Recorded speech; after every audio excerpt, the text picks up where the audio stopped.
আমার হয়ে গেছে দই পটল পনির। এটা এখন গরম গরম পরিবেশন করতে হবে।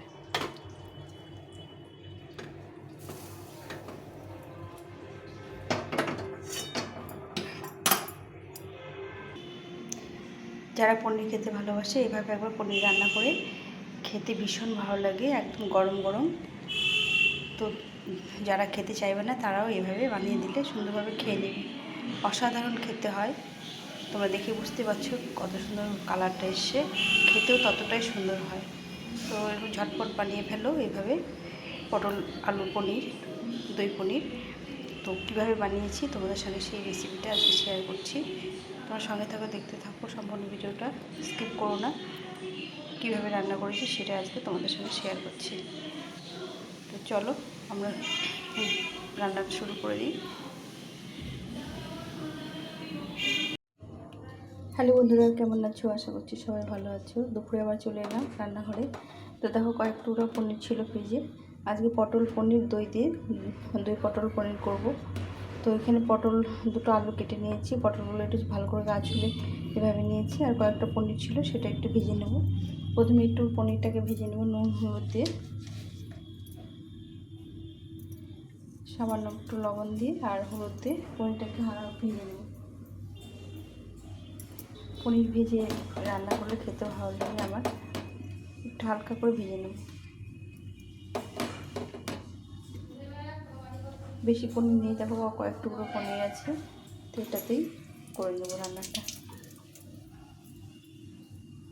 এখানে কড়াই বসিয়ে দিয়েছি, প্রথমে পনিরটাকে একটু ভেজে নেব। তেলটা ভালো করে গরম করে নিয়েছি।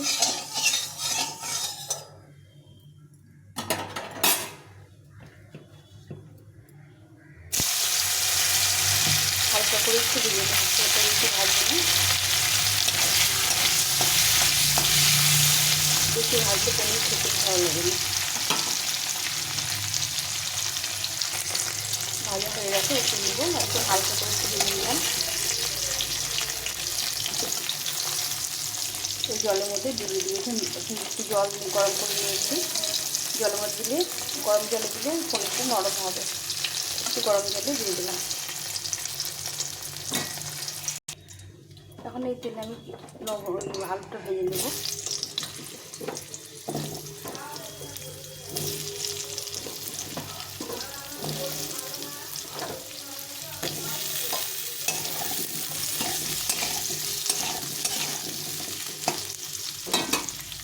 আলুটা একটু লাল লাল করে ভেজে নেব।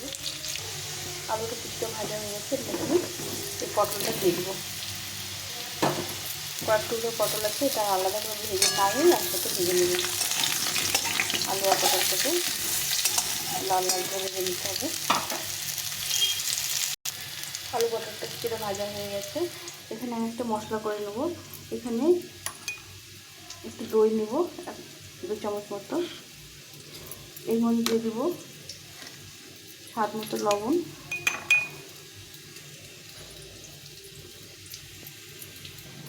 পরিমাণ মতো হলুদ গুঁড়ো, 1 চামচ জিরে গুঁড়ো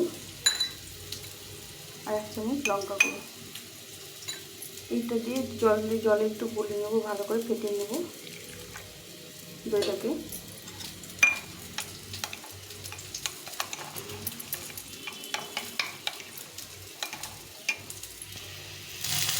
আলু পটলগুলো ভাজা হয়ে গেছে, একটু উঠিয়ে নেব।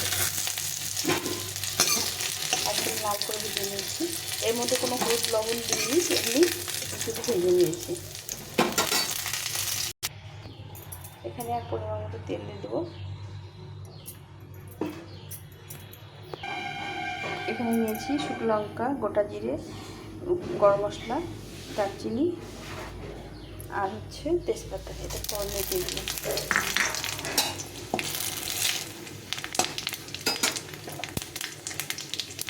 ফোড়নটা লাল হয়ে গেছে, এখন আমি এর মধ্যে এই দইয়ের পেস্টটা দিয়ে দিলাম, দিয়ে ভালো করে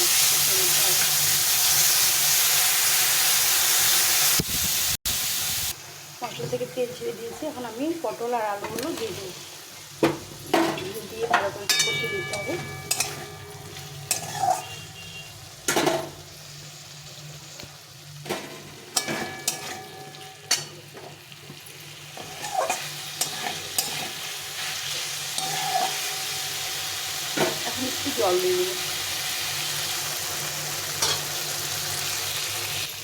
মশলাটা কষা হয়ে গেছে।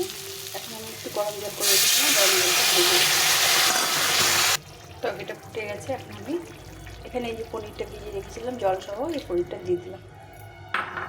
এটা খেতে দারুণ লাগে। নিরামিষ যেদিন হয় সেদিন করে এরকম একটা রেসিপি হলে দারুণ লাগে খেতে। পটলটা আমার খেতে ভালো লাগে না এখন, পটল মানে অনেকদিন খেয়েছি। তো এরকম করে একটু পনির দিয়ে রান্না করলে খেতে খুব ভালো লাগে। তো এটাকে ভালো করে ফুটিয়ে নিতে হবে, ফুটিয়ে ঘি গরম মশলা দিয়ে নামিয়ে দিতে হবে। তরকারিটা হয়ে এসছে। এখন আমি স্বাদে ব্যালেন্সের জন্য একটু মিষ্টি দিয়ে দেবো।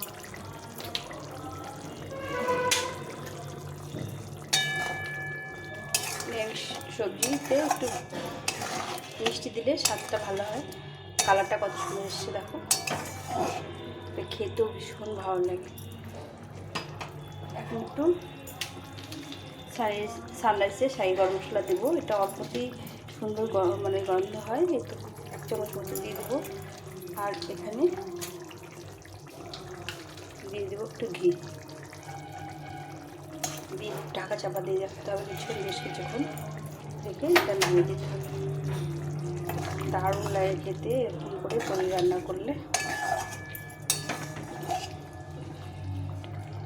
কারা কারা পনির খেতে ভালোবাসো, একবার এইভাবে রান্না করে খেলেও ভীষণ ভালো লাগে খেতে। তরকারি পটল পনিরের তরকারি হয়ে গেছে। এখন নামিয়ে দেব। ভালো করে সব সিদ্ধ হয়ে গেছে।